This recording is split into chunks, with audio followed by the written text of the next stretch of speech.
రామప్రసాద్ రెడ్డి ఇక్కడ నకలు చూడు ఎరుగుడి అర్జున్ వాడ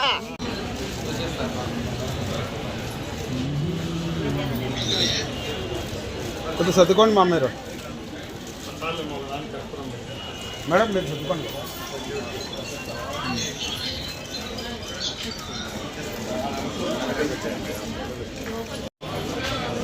ఫోటోగ్రాఫర్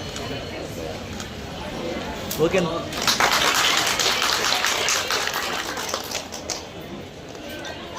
అక్కడ పోయి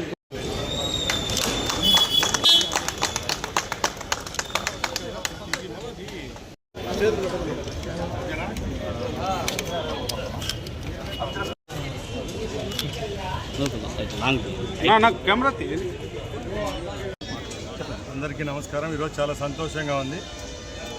రాష్ట్ర ప్రభుత్వం అలాగే ఆరోగ్య శాఖ ఈరోజు రాయచోటి ఏరియా హాస్పిటల్కు 2 తల్లి బిడ్డ ఎక్స్ప్రెస్ శాంక్షన్ చేయడం జరిగింది. ఈరోజు హాస్పిటల్ సిబ్బంది అలాగే ఇక్కడున్న పాలకవర్గం సమక్షంలో ఆ 2 వాహనాలను ప్రారంభించుకోవడం జరిగింది. ముఖ్యంగా దీని యొక్క ముఖ్య ఉద్దేశం ఎవరైతే గర్భిణీలు వాళ్ళ యొక్క ఏదైతే డెలివరీ తర్వాత వాళ్ళ ఇళ్లకు సురక్షితంగా చేర్చే బాధ్యత ప్రభుత్వం తీసుకుంటూ ఇలాంటి మంచి పథకాన్ని ప్రారంభించడం జరిగింది. దానిలో భాగంగానే తల్లి బిడ్డను గవర్నమెంట్ హాస్పిటల్లో ఎప్పుడైతే వాళ్ళకంతా ప్రొసీజర్ అంతా అయిపోయిన తర్వాత వాళ్ళ ఇంటి వరకు చేర్చే బాధ్యతను తీసుకుంటున్నాం. ముఖ్యంగా ఇలాంటి కార్యక్రమాలు ఎన్నో ప్రభుత్వం చేపడతా ఉంది. ముఖ్యంగా ఈ కూటమి ప్రభుత్వం ఏర్పాటైన తర్వాత ఆరోగ్య రంగంలో పెను మార్పులు రావడం జరిగింది. హాస్పిటల్లో శానిటేషన్ దగ్గర నుంచి మందులు కొంత ఎక్కడా లేకుండా, అలాగే డాక్టర్లు కూడా 100% ఎక్కడ వేకెన్సీ లేకుండా ఫిల్అప్ చేయడం జరుగుతూ ఉంది.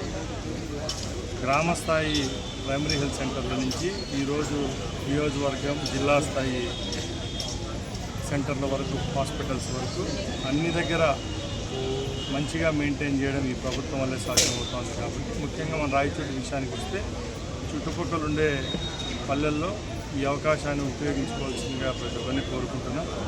అలాగే ముఖ్యంగా మనం గత 8 నెలలుగా ఏదైతే క్రిటికల్ కేర్ యూనిట్ యొక్క కార్యక్రమాన్ని శంకుస్థాపన చేసాం, ఆ బిల్డింగ్ పనులు కూడా శరవేగంగా జరుగుతూ ఉన్నాయి. వచ్చే ఏప్రిల్ మాసం కల్లా ఈ బిల్డింగ్ ప్రారంభోత్సవం చేసుకుంటే మన ఏరియా హాస్పిటల్లో 150 పడకలకు వస్తుంది. అలాగే ఇప్పుడు ఏవైతే డయాలసిస్ యూనిట్స్ ఉన్నాయో దానిలను కూడా ఇంకా 6 పెంచవలసిందిగా గౌరవ ముఖ్యమంత్రి గారికి అలాగే ఆరోగ్య శాఖ మంత్రి గారికి కోరడం జరిగింది. అక్కడి నుంచి కూడా పాజిటివ్ రెస్పాన్స్ వస్తుంది. కాబట్టి డయాలసిస్ పేషెంట్లు ఎవరైతే దూరంగా ఉండే తిరుపతి, చిత్తూరు అలాగే కడపకి వెళ్తున్నారో వాళ్ళకు కూడా మంచి వెసులుబాటు ఉంటుంది. కాబట్టి ఎక్కడ ఆరోగ్యానికి సంబంధించి రాజీ పడే ప్రసక్తే లేదు. తప్పకుండా ప్రజలకు మెరుగైన సేవలు అందించడానికి మేము పనిచేస్తామని తెలియజేసుకుంటాం.